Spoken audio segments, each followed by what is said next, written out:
দেশের বর্তমান পরিস্থিতি নিয়ে নিজেদের অবস্থান তুলে ধরতে প্রধান উপদেষ্টা মোহাম্মদ ইউনূসের সঙ্গে সরকারি বাসভবন যমুনায় বৈঠক করছে বিএনপি।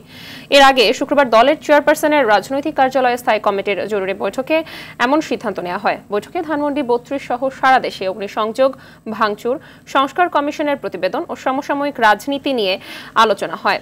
এসব বিষয়ে দলের অবস্থান তুলে ধরতে প্রধান উপদেষ্টার সঙ্গে বৈঠকের সিদ্ধান্ত নেওয়া হয়েছে বলে জানা যায়।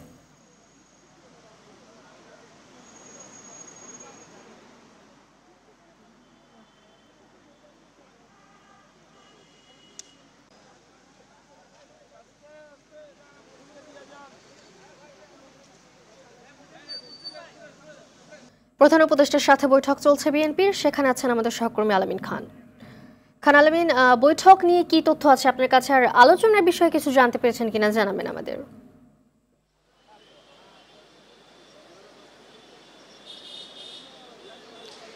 মালিহা, প্রায় ঘন্টা হতে চলল যে বৈঠকটি শুরু হয়েছে। বিএনপির যে প্রতিনিধি দল রয়েছে তাদের সাথে প্রধান উপদেষ্টা ডক্টর মোহাম্মদ ইউনূসের প্রতিনিধি দলে কারা রয়েছেন এরই মধ্যে হয়তো জেনেই গেছেন। প্রতিনিধি দলে মূলত বিএনপি মহাসচিব মির্জা ফখরুল ইসলাম আলমগীর নেতৃত্ব দিচ্ছেন। তার সাথে রয়েছেন স্থায়ী কমিটির 2 সদস্য, একজন সালাউদ্দিন আহমেদ এবং আরেকজন মেজর অবসরপ্রাপ্ত হাফিজউদ্দিন আহমেদ।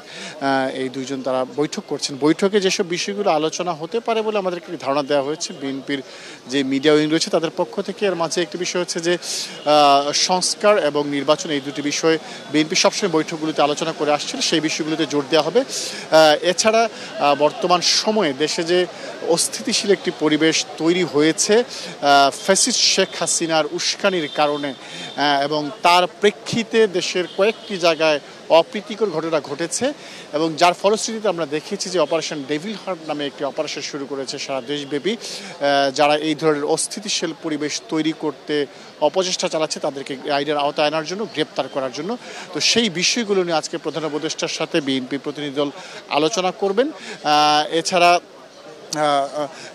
যে গতকালকে যখন বিএনপি মহাসচিব মির্জা ফখরুল ইসলাম আলমগীর দেশে ফিরেছিলেন তখন কিন্তু স্পষ্টতই এই অপারেশন ডেভিল হান্টকে স্বাগত জানিয়েছিলেন, বলেছিলেন যে সরকার এতদিন পরে এসে একটি ভালো সিদ্ধান্ত নিয়েছে যে যারা এই স্বৈরাচার শেখ হাসিনার দোসর হিসেবে দেশে নানা ধরনের ষড়যন্ত্র কিংবা অপচেষ্টায় লিপ্ত রয়েছে তাদেরকে যদি আইনের আওতায় না আনা যায় তাহলে আসলে দেশকে স্থিতিশীল করা যাবে না। সেই বিষয়গুলো তিনি গতকালকে স্পষ্ট করে বলেছিলেন, এবং এজন্যই যে এই অপারেশনটি শুরু হয়েছে সেটিকে সাধুবাদ জানিয়েছিলেন। এবং আজকে হয়তো প্রধান উপদেষ্টার সাথে আলোচনায় সেই বিষয়গুলো তিনি তুলে ধরবেন। আরেকটি বিষয় একটু বলে রাখি যে গতকালকে কিন্তু বিএনপির একটি প্রতিনিধি দল নির্বাচন কমিশনের সাথে বৈঠক করেছিল। সেখানেও নির্বাচনী যে রোড ম্যাপ সেটি কবে নাগাদ হতে পারে সেই বিষয়ে আলোচনা হয়েছে। বিএনপির পক্ষ থেকে যেটি বারবার বলার চেষ্টা করা হচ্ছে যে সরকারের কাছ থেকে বিএনপি একটি স্পষ্ট ঘোষণা চায় যে নির্বাচন কবে নাগাদ হবে, সেটি এবছর হোক কিংবা আগামী বছর হোক, কিন্তু সেটি যদি স্পষ্ট করে বলা হয় যে এত তারিখ কিংবা অমুক মাসে নির্বাচনটি হবে, সেই রোড ম্যাপটি তারা প্রত্যাশা করেছে।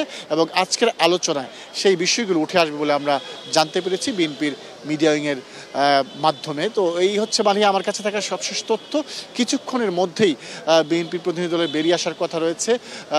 প্রধান উপদেষ্টার যে প্রেস উইং রয়েছে তারা একটি সংবাদ সম্মেলনের জন্য সময় নির্ধারণ করেছিলেন সন্ধ্যা 7টা। তো 7টাতে এরই মধ্যে বেজে গেছে। হয়তো বিএনপি প্রতিনিধি বের হওয়ার পরে তারা তাদের প্রতিক্রিয়া জানাবেন, তারপরেই প্রধান উপদেষ্টার প্রেস উইংয়ের পক্ষ থেকে আজকের এই বৈঠকটি বিস্তারিত জানানো হবে। মালিহা, ধন্যবাদ আপনাকে।